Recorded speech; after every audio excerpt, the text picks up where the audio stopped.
Welcome sa Faith Arise Verse of the Day. Ako si Paul at ang ating verse of the day ay 1 Chronicles 16:34.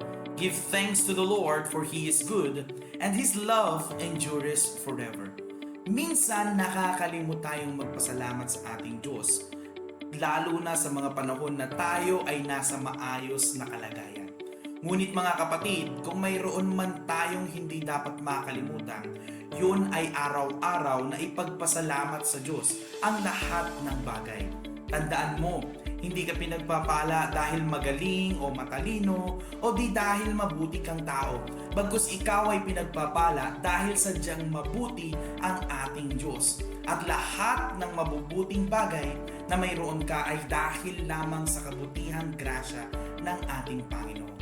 Kaya nga kapatid, wag nating kakalimutang ipagpasalamat ang lahat sa Diyos sapagkat siya ay mabuti at ang pag-ibig niya ay hindi nagtatapos.